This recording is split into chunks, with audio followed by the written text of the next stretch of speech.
आलस्य हमारा सबसे बड़ा निकटतम शत्रु है और एक तरह से सबसे बड़ा अप्रत्यक्ष अपराध भी, क्योंकि इसने जितने बहुमूल्य जीवनों को बर्बाद किया है उतना शायद ही किसी ने किया हो। समाज का भी जितना अहित आलस्य ने किया होगा उतना बाकी सभी ने मिलकर भी नहीं किया होगा। आलस्य एक ऐसा अपराध है जो हानि अधिक करता है लेकिन आंखों से दिखता नहीं। घुन की तरह अंदर ही अंदर से व्यक्ति और समाज को ये खोखला करता रहता है। परिणाम स्वरूप जिन संभावनाओं को लेकर व्यक्ति पैदा हुआ था वे साकार नहीं हो पाते। मानव जीवन तो प्रत्यक्ष कल्प वृक्ष है जिसे ईश्वर ने अपनी प्रतिकृति के रूप में बनाकर इस धरती पर भेजा है, जिसमें सकल संभावनाएं भरी हुई हैं, जिन्हें यदि जागृत किया जा सके तो यह मानव जीवन निहाल हो जाए। लेकिन आलस्य रूपी इस अवगुण ने, इस बैड हैबिट ने इन अनंत संभावनाओं पर तुसारा घात कर देता है, व्यक्ति के जीवन को नकारा बना देता है, समाज को पिछड़ा व प्रतिगामी बना देता है। जीवन के तमाम अवसर, साधन, सुविधा के रहते हुए भी ऐसे व्यक्ति आगे नहीं बढ़ पाते, जबकि श्रम का अवलंबन लिए व्यक्ति तमाम अभाव और प्रतिकूलताओं के बीच में भी अपना मार्ग निकाल ही रहते हैं।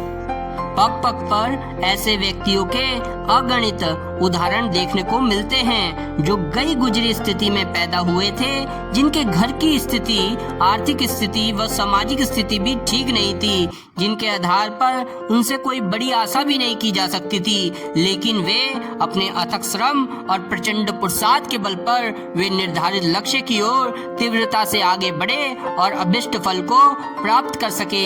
इनकी प्रगति, उन्नति के पीछे एक ही साधना का प्रभाव रहा है, जो था परिश्रम, मेहनत, जिसके बल पर उन्होंने अपनी पिछड़ी स्थिति के बावजूद चमत्कारिक सफलताएं प्राप्त की और अपने साथियों को कोसों पीछे छोड़ते हुए अपनी श्रेष्ठता को सिद्ध करने में समर्थ हुए। इसी तरह परिश्रम एक ऐसी साधना है जिसका फल कभी निष्फल नहीं जाता।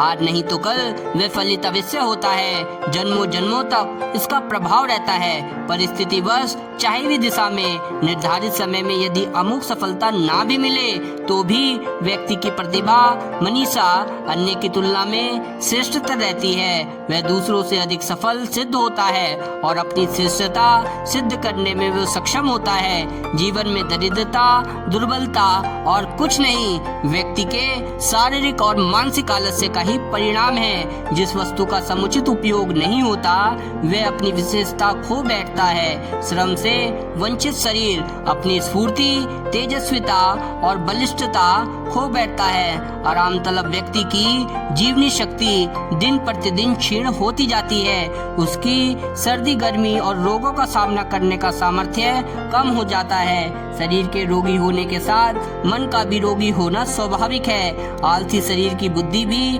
कुंद रहती है। उसके सोचने, निर्णय लेने और निष्कर्ष तक मतलब कंक्लूजन तक पहुंचने की क्षमता घट जाती है। ऐसा दुर्बल मन छोटी छोटी उलझनों में ही उलझा रहता है।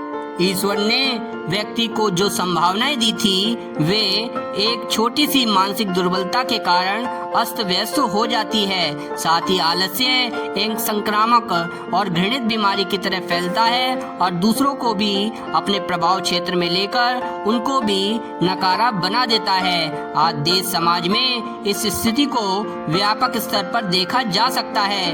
लोग श्रम नहीं करना चाहते, मेहनत नहीं करना चाहते, बिना श्रम की छोटी मोटी सरकारी नौकरी में इस बहुमूल्य जीवन को झोंकने को तैयार रहते हैं। बैठे बिठाए आराम से ठाट बाट की जिंदगी अधिकांश लोगों की आदर्श बनी हुई है। ऐसी मानसिकता का व्यापक प्रभाव समाज और समुदाय में भी पड़ता है और श्रम को हे की दृष्टि से देखा जाता है, जबकि जहां श्रम का सम्मान होता है वहां व्यक्ति के साथ राष्ट्र एवं समाज भी उन्नत होता है। श्रम एक प्रत्यक्ष देवता है। जिस समाज में इसका सम्मान होता है वहां लोगों को आगे बढ़ते देखा जा सकता है। सफलता, समृद्धि और खुशहाली को उनके आंगन में लहराते देखा जा सकता है। यूरोप, अमेरिका और जापान सरीखे देशों ने आज विकसित देश होने का जो तमगा हासिल किया है, उसके पीछे दीर्घकालीन अथक श्रम की महिमा रही है। वहाँ किसी काम को छोटा बड़ा नहीं माना जाता। जीवन पर्यंत श्रमशील जीवन जीने में वहाँ के लोग अपनी शान समझते हैं। अभी भी देर नहीं हुई है।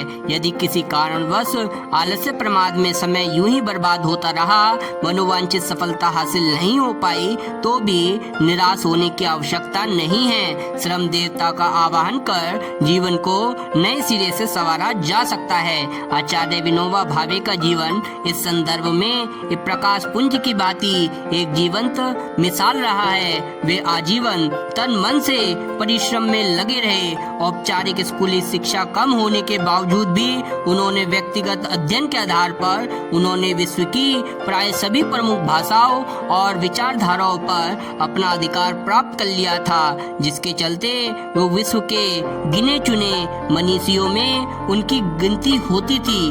उनकी इस अद्भुतपूर्ण प्रतिभा, योग्यता और सफलता के पीछे कोई चमत्कार नहीं, बल्कि उनका अनवरत पुरुषार्थ और मनोयोग पूर्वक किया हुआ श्रम ही था, मेहनत थी। और ये राजमार्ग सबके लिए खुला है। 2 घंटे नित्य अध्ययन कर कोई भी व्यक्ति 30 वर्ष में विश्व की समस्त प्रमुख भाषाओं का विद्वान बन सकता है। परम पूजनीय गुरुदेव का जीवन श्रम देवता की आराधना को समर्पित जीवन रहा है। 3400 से ज्यादा पुस्तकों की रचना का अति मानवीय पुरुषार्थ रहा है। गायत्री परिवार की स्थापना की महती कार्य, इसके पीछे उनकी श्रमशीलता की ऊर्जा का अबाध रूप से कार्य करती रही। अतः हम भी समय रूपी ईश्वर प्रदत्त पूंजी के महत्व को समझे, समय के एक एक पल का सदुपयोग करे, समय को ना गवाए। कहा गया है, जो समय को बर्बाद करता है, कालांतर में समय उस आलसी और लापरवाह व्यक्ति को बर्बाद कर देता है। अतः श्रम देवता की उपासना करे, समय की साधना करे। समय का यह सम्मान ही काल की आराधना है, यही महाकाल की उपासना है। और खाली चिन्ह पूजा के साथ की गई पूजा उपासना समय के सदुपयोग के अभाव में अधूरी मानी जाएगी। इसलिए आलस्य को त्यागे, समय रहते शरीर के लिए समय दे, उसे स्वस्थ बनाए। बौद्धिक विकास के लिए नित्य अध्ययन से लेकर चिंतन मनन का समय निकाले और बुद्धि को धार दे। अपने मानसिक क्षैतिज को विकसित करे और ज्ञानवान बने। जीवन में आवश्यक कौशल के विकास के लिए, स्किल के विकास के लिए भी नित्य कुछ समय निकाले। इस तरह शरीर, मन और बुद्धि को श्रम की भट्टी में तपाते हुए आलस्य को पास न फटकने दे।